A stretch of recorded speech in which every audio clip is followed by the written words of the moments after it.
Rise Seed Grant webinar. Basically, this is the CC Star Grant through the work of a couple of our co-hires, Chad Hanna and Ed O'Brien, who managed to secure funding for the university Rise personnel for your use through a grant application process. My colleague here, Carrie Brown, who is the ICDS ACI rep for Advanced Cyber Infrastructure Research Education Facilitator, is going to start off our seminar first, then I'll take over from there, and then we'll open up the floor for questions. So Carrie, would you like to start? All right, so my name is Carrie Brown. I'm the Research Computing Facilitator for the Institute of Computational and Data Science. As Chuck mentioned, we're here to talk about these RIDE seed grants. Before we jump into the details of the seed grant specifically, I just want to talk a little bit about, who ICDS is and a little bit of the resources and services that we provide, just for anybody who might not be familiar with everything that we offer. So ICDS stands for the Institute of Computational and Data Science, and we're one of the 7 interdisciplinary research institutes within Penn State's Office of Senior Vice President for Research. We work at building research community and resources surrounding advanced cyber infrastructure, so innovative high-performance computational methods. And we do that through enabling and support computational and data science research that takes place across the Penn State network. As I mentioned, we do provide advanced cyber infrastructure or supercomputing clusters, high-performance computing resources to researchers at Penn State through our ROAR cluster. Additionally, we do work on building the interdisciplinary research by building up these communities of people, trying to connect interdisciplinary researchers across domains. We do that through a number of offerings, either symposium, regular trainings, webinars, and those sorts of events. And then activities such as this, these seed grant proposals that help draw in innovative new research. The highlight of our offerings is our computational resources, our ROAR system. This is a supercomputing cluster of over 30,000 computational cores, including 6,000 virtual cores and cores of all memory levels from 256 gigabytes of memory all the way up to 1 terabyte. We do also offer extended storage up to over 20 petabytes worth of storage, and also GPU resources. So we do offer some GPU cards available as well. Our users span 21 campuses across 12 colleges and 80 departments. All of this is supported by our personnel. We have expert system administrators and engineers and computational scientists and domain experts that also support the research itself and the workflows. You can access ROAR through one of 2 ways. One is the traditional command line access via SSH and to run batch computing workflows, that interface. But we do also have a web-based portal. This portal allows access to interactive desktops, graphical interfaces, certain IDEs like Jupyter Notebook and RStudio. For those people who aren't familiar with or prefer to operate outside of the shell environment, but still utilize the full computing power of ROAR.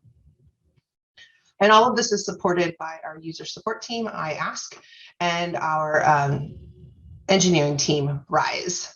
So I'll pass the baton over to Chuck to talk more about our RISE team. Thank you, Carrie. So the RISE team, or Research Innovations with Scientists and Engineers, which is a cute acronym we had to come up with because everything needs an acronym, but is our team of engineers that will work with you to be the glue between the science that you try to do and the facilities that you need in order to accomplish that from a computational perspective. So my engineers that work for us over in ICDS are here to harness the power of HPC or any computational need that we think can fit for your needs through the RISE program. Next slide, please. So these are, including Carrie, these are the other 9 RISE team members that we have available to you right now. As you can see that they vary in a variety of different disciplines. For example, I know Jeff and I are both from the atmospheric science background. Dr. Chen and Dr. Patucci, they both come from engineering. Danying Xiao, she comes from bioinformatics. Dave and Patrick are both visualization, where Dave is actually Dave McLaughlin is a GIS specialist. Diego, for example, here is one of our, I would say he's a software engineer by heart. So he actually helps us with keeping our software the way it's supposed to be, rather than the way that scientists tend to drift things out into wherever they want to go. He also treats us as a kind of a go-to for getting things like GitHub working properly and such. And then we also have Ron Tapie, who is heavily involved in the same types of things. He's a kind of a platform style engineer. So he's, for example, right now he's working with Chad Hanna on his LIGO and Schema projects. Next slide, please. So what does the RISE team do for you? Well, that's a good question, considering that's what you're here for, your potential grants. So we can do things like anything that requires, for example, software engineering. Programming methods includes things like, for example, we have a client or two that's converting code. For example, Diego right now is working on a system for one of our clients to convert MATLAB code over to C++. So that way the code can run a lot faster and be used for things like out of Galaxy or such. So that way it's not relying on the entire MATLAB stack to run. We help folks set up databases on for their projects. For example, we had a project with Christina Grosinger, who needed a bee pollen data system for her field engineers to be able to put data into a system, automatically run the processing necessary for it to be analyzed, and then provides the appropriate output as prescribed by her model. The other thing we've done similar to that too, and we did it in a rapid fashion, was for Justin Silverman, who was working on effluents looking for COVID out of the buildings out of Penn State. And in that situation, we had to put together a dashboard that not only collected the data from that project. Oh, there you go. There's some success stories. Thank you. I did kind of jump ahead on that. So these are some of the success stories. I'm starting to talk about those. Anyway, that project, for example, was one that we had to do in a hurry, and it was made available to the provost, so the upper level leadership was then be able to make decisions. If you look down the list of projects here, we've done everything from working with Dr. Uday, Dr. Shambag, on stuff with his DOD work, and I'm sorry, DOE work, not DOD. And then some other things that go through here, including one of our one of the proposal writers for the funding for this project, Dr. Ed O'Brien, with his protein translation project. He's currently using 2 of our engineers.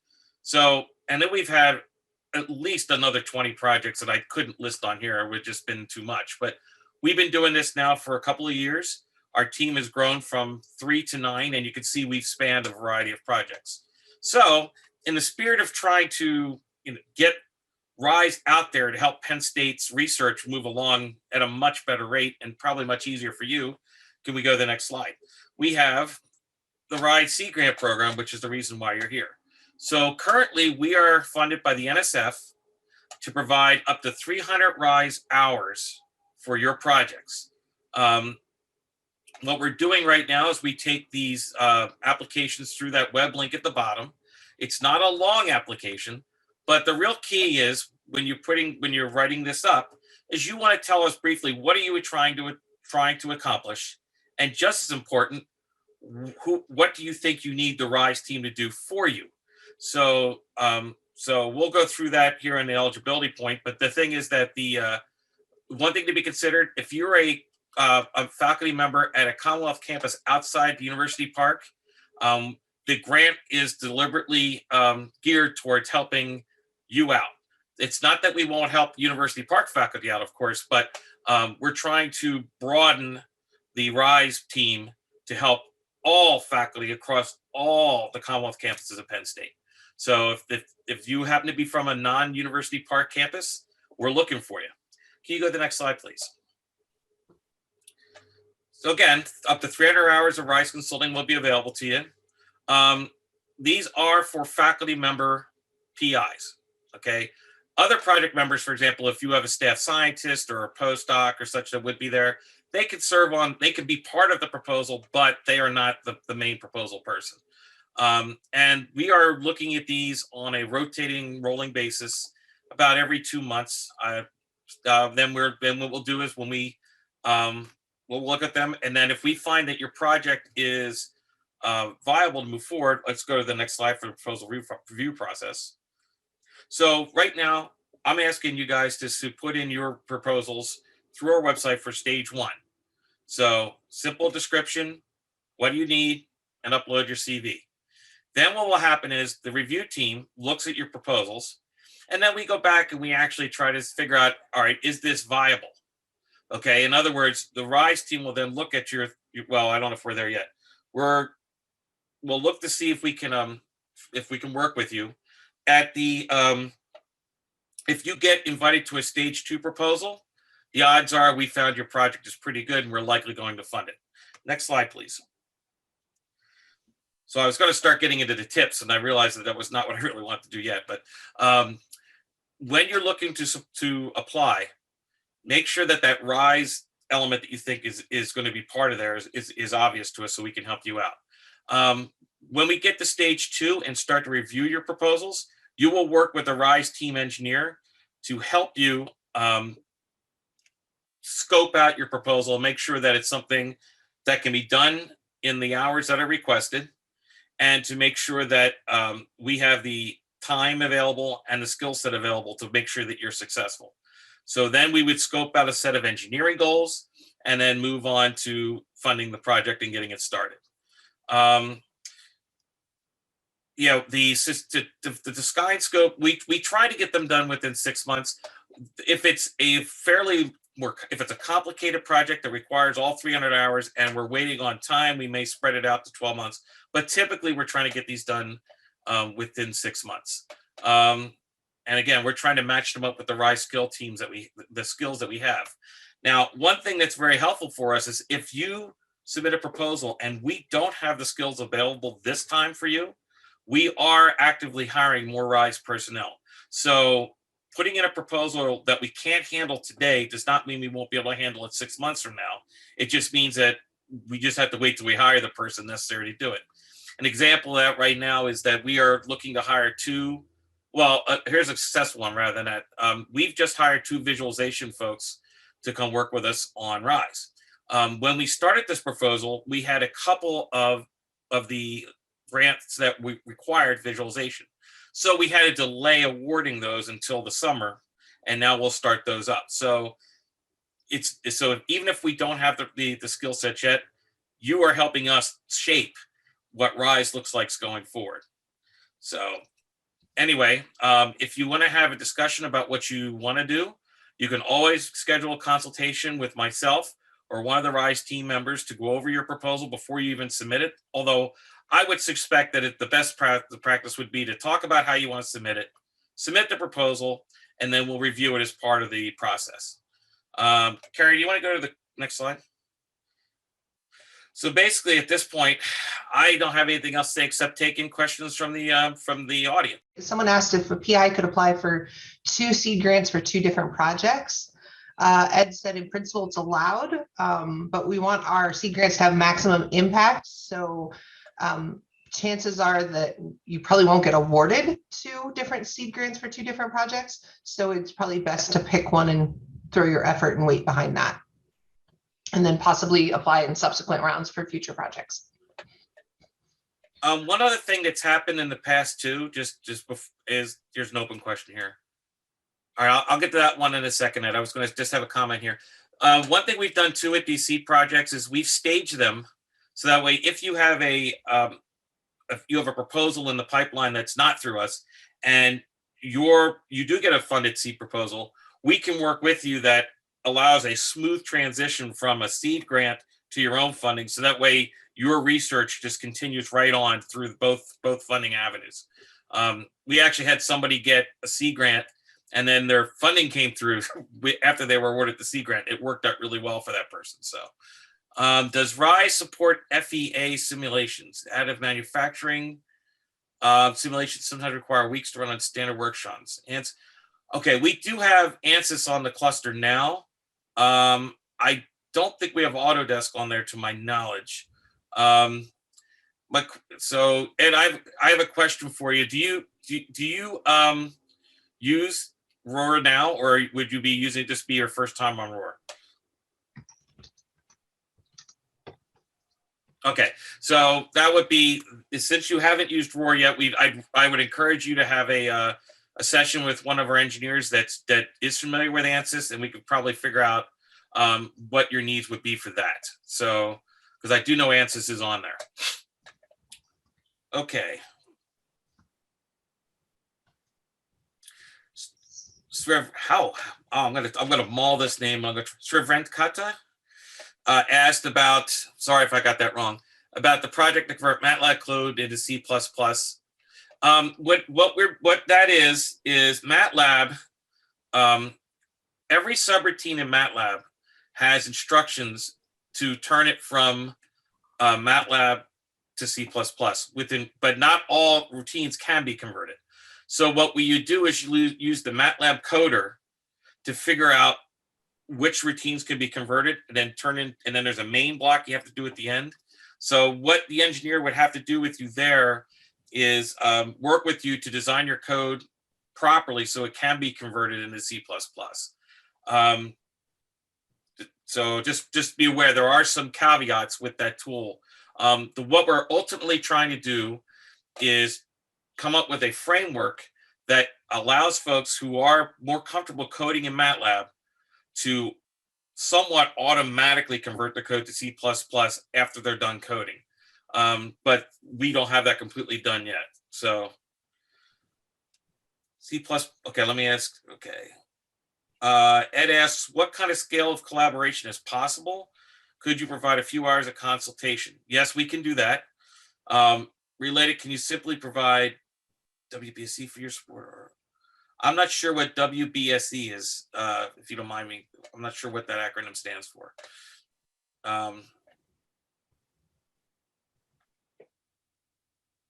Project, no. I'm not sure. Oh, is that something that's gone? That must be something with ARL, I suppose.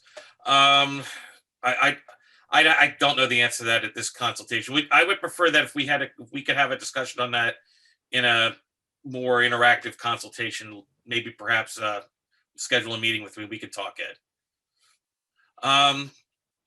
So what else here? You mentioned converting MATLAB to C++. Can you also port MATLAB to Python? We've not tried that. And honestly, I don't know how that would work necessarily. The reason why we were doing MATLAB to C is we wanted to convert MATLAB to an executable. And we wanted to do it in a way where you didn't have to drag all the MATLAB libraries that require, if you can build a MATLAB executable on any MATLAB code. I mean, that is easy. The problem you run into is the libraries that you have to drag with you are almost bigger than MATLAB itself. I mean, it's ridiculous the size of the shared objects you have to grab to go with it. So what we were hoping to do is get it to directly to C++, because then you can use your favorite C++ compiler and get some lightweight and very flexible coding that way, rather than screwing around with the other stuff. Whom should we contact to schedule a consultation session? Well, you can contact either me or Carrie. It doesn't matter. Carrie, you want to put up the contact page at the beginning? Yeah, we could do that. Or you can also contact the email address on the screen, the RISE seed grants at list.psu.edu. Or yeah, contact either Chuck or I directly at the emails there. Yeah, that's easy enough to do that. Yeah, and then if you have questions about the program itself that I can't answer, I would direct you to either Ed O'Brien or Chad Hanna, who can sometimes answer things in a little more of a faculty perspective than I can. So. Jen asked that, said she has a visualization project and is wondering if they should submit a proposal now or wait until RISE visualization experts are online. Jen, we have that. They're here and ready to go. So have at it. Please please submit proposals for using the visualization folks. In fact, now is a great time to get them because they haven't been overwhelmed with other projects yet. So, so yes, most definitely, we are ready to go.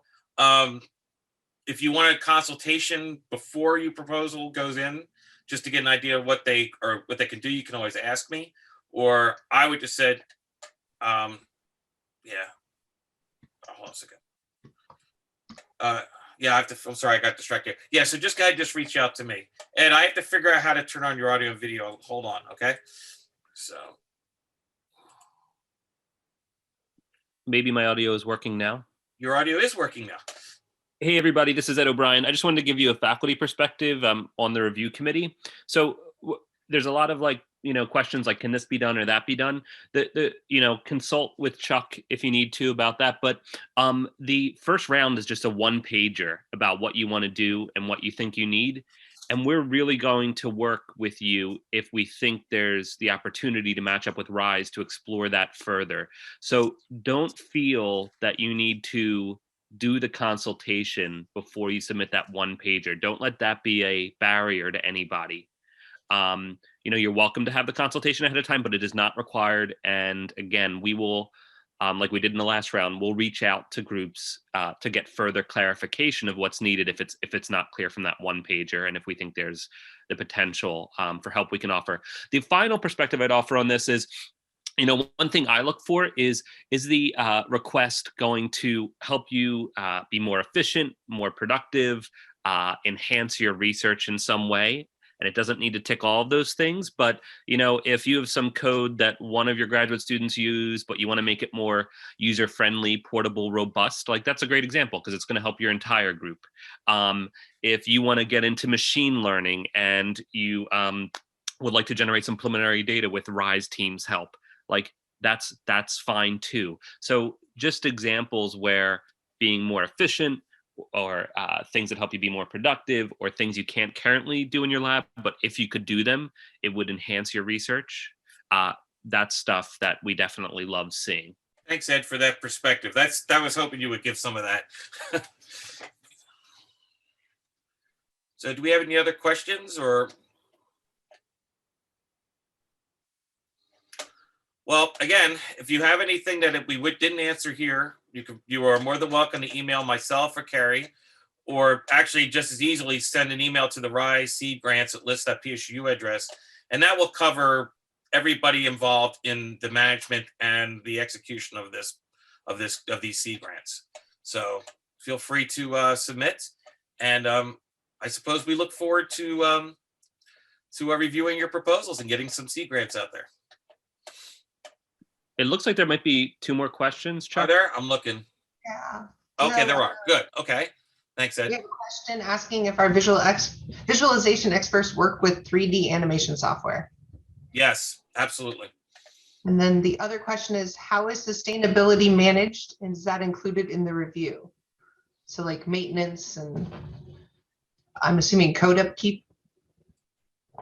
Yeah, I'm trying to figure out Tim, I'm trying to figure out exactly where you're going with that. Ed's maybe giving you a little perspective. He's typing in answers. So. Okay, I'll just do it by audio. Tim, it all depends on what you need. If sustainability is what you need, put that into your seed grant request, and we can work with that. Some efforts are kind of one-off things that people might need, and they don't worry about maintenance over years, for example, and keeping code updated. Other efforts might require that, so just write it out clearly in what you need, and we can work and see what is doable on the RISE team end. Okay, I suppose we can just let folks take the extra half an hour that we have here and start working on proposals. So why not? Okay, thanks, Chuck and Carrie. Appreciate it. Thanks, everybody, for attending. Thank you, everyone.